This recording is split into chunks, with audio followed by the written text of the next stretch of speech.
রাজযোগ থাকা মানেই আমি রাজা হতে চলেছি বা রাজা হব বা রাজা হয়ে বসে আছি, এরকমটা কখনোই নয়। রাজযোগ থাকলেও অনেক স্ট্রাগল থাকে লাইফে, এটা হচ্ছে বাস্তব। এবং অনেকে মনে করেন যে তাহলে আমার রাজযোগটা কিসের জন্য আসলো। পূর্বজন্মের কিছু ভালো পারদ্ধ ভালো কাজ করেছেন, যে কাজের হয়তো প্রাইজটা পুরস্কারটা আপনাকে করা হয়নি। যে জন্য এই জন্মে আপনি যখন জন্মেছেন আপনার জন্মছকে রাজযোগ রয়েছে, শেষ দিন অবধি আপনাকে কোথাও না কোথাও সেই সুখ আপনাকে দেবে যেটা রাজত্ব পাওয়ার সমতুল্য বা রাজার মতো একটা ব্যাপার থাকে। অনেকে বলেন যে যখন মেন বয়সটা যাচ্ছে তখনই যদি আমি আলটিমেটলি সেই সুখটা না পেলাম বা সেই উন্নতিটা আমার লাইফে না হলো। মেন ব্যাপার হচ্ছে এই জন্মে যখন আপনি যে জন্মছক যে সময়টা নিয়ে আপনি চলছেন তার মধ্যে সবার আগে যেটা হচ্ছে দশা অন্তর্দশা, এটা একটা বড় পার্ট। এই দশা অন্তর্দশা যদি লাইফে ভালো এফেক্ট না দেয় বা যে গ্রহগুলো খুব ডিস্টার্ব সেগুলো আপনার জন্মের সময় থেকে চলছে, তার মানে খারাপ জিনিসগুলো যদি চলতে চলতে যায়, আমি ধরে নিচ্ছি একটা টাইমের পরে ভালোর দশাটা আসতেই যাবে এবং সে সময় আপনি রাজযোগ সমতুল্য ফল লাভ পাবেন। এটা গেল একটা জায়গা। দ্বিতীয় জায়গা হচ্ছে অনেক সময় ভালো সময় যাচ্ছে কিন্তু গোচরটা কোনো কারণে আমাদের ভালো না। গোচর মানে হচ্ছে যেমন সাথীকে কিন্তু যদি আমি গোচর বলে সম্বোধন করি আমার মনে হয় না ভুল হবে।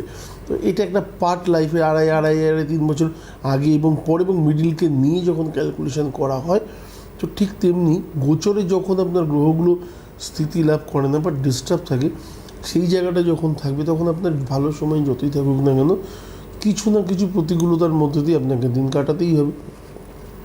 3 নাম্বার হচ্ছে ধনভাব। ধনভাবে যদি কোনো কারণে সেই জায়গাটা মানে আমরা জানি কর্মের অধিপতি কী আছে, শনি দেবতাকে বলে মনে করেন, তিনি খুব ভালো, আর তিনি আপনাকে ভালো কর্ম দিয়েছেন। কিন্তু অ্যাসেটের জায়গা ধনের জায়গা যেটাকে আমরা বলি না কুবের, আলটিমেটলি অ্যাসেট সম্পত্তি টাকা যে জায়গাটা শুক্র কোথাও না কোথাও ডিস্টার্ব হয়ে রয়েছে, সেই জায়গাটাতে আপনি যত অর্থই ইনকাম করুন না কেন, বাড়িতে যতই নিয়ে আসুন না কেন, তারপরেও দেখবেন কোথাও না কোথাও একটা লোনে থাকার প্রবণতা আপনার মধ্যে রয়ে গেছে। এবং 2 মাস ভালো গেলে পরের মাসটা কোথাও না কোথাও খুব জটিলতার মধ্যে দিয়ে যাচ্ছে। কাজ একই করছেন, টাকা একই পাচ্ছেন, কিন্তু কোথাও না কোথাও হয়তো খরচাটা এক্সপেন্সেসটা হিউজ হাই হয়ে যাচ্ছে বা যেটা দরকার ছিল না লাইফে সেই রকম কিছু একটা করে ফেললেন যার জন্য আপনাকে আরেকটা লোনের সম্মুখীন হতে হলো। তো রাজযোগ যতই থাকুক, জ্যোতিষী যতই বলুক রাজযোগ আছে, অটোমেটিক রাজার মতো কিছু কাজ তো আমাকে আগে করতে হবে, তারপরে তো রাজত্ব পাওয়ার সুখটা লাভ করব। শুধুমাত্র জ্যোতিষী বলেছে আমি পেয়ে যাবো এটা নয়, কিছু ভালো কাজ করতে করতে গেলে পরে আমার মনে হয় সেই সুখটা বা শান্তিটা অনেক দিন স্টে করতে পারে, যেটা আপনি দেখতে পারেন। খারাপ সময় আমরা সবসময় বলি কাটতে চাইছে না, এক একটা দিন 10 বছরের সমান, এক একটা দিন 1 বছরের সমান। কেন? কারণ সেটা অতিরিক্ত খারাপ আর আমরা খারাপটাকে চাই না, এক্সপেক্টেড নয় আমাদের লাইফে খারাপটা। কিন্তু ভালো সময় যদি 10 বছর হয় না, মনে হয় এক একটা দিন হুড় করে কেটে গেল, এক একটা বছর যেন একদিনের মতো কেটে গেল, যে খুব তাড়াতাড়ি পার হয়ে গেল।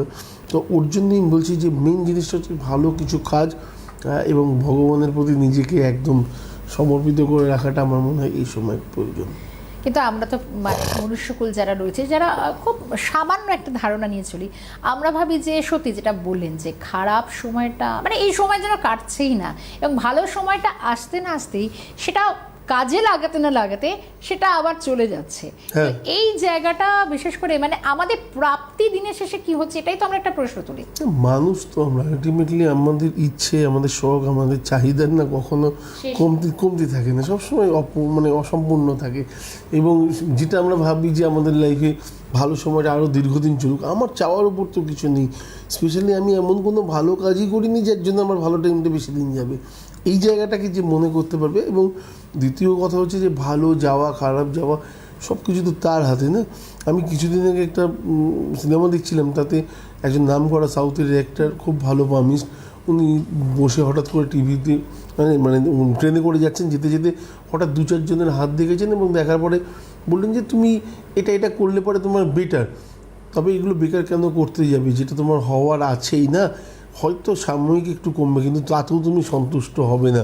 মানে আলটিমেটলি মনুষ্য প্রজাতি আমরা কোথাও না কোথাও আমাদের কম হয়েছে, জিনিসটা কম হয়েছে, একটা বড় সমস্যা ছিল সেটা কমেছে, সময়ে চাপে হোক বা রেমিডির ইয়েতে হোক ফলে হোক, কিন্তু আমাদের মানুষ তো আমরা বিশ্বাস করে নিতে খুব কষ্ট হয় যে এটা এই জন্যই হয়েছে বা এই ব্যক্তি আমার লাইফে আমরা যেমন কারোর অবদান খুব কম মনে রাখি না, ভুলে যাই তো তাড়াতাড়ি করে, কিন্তু কে ক্ষতি করেছে তারটা সারা জীবন মনে রাখি। তো এটা হচ্ছে আমাদের লাইফের পার্ট একটা, যে উপকার করেছে তাকে সারা জীবন মনে রাখাটা আমার মনে হয় খুব বেশি জরুরি। যে ক্ষতি করেছে তারটা আপনি ভুলে যান।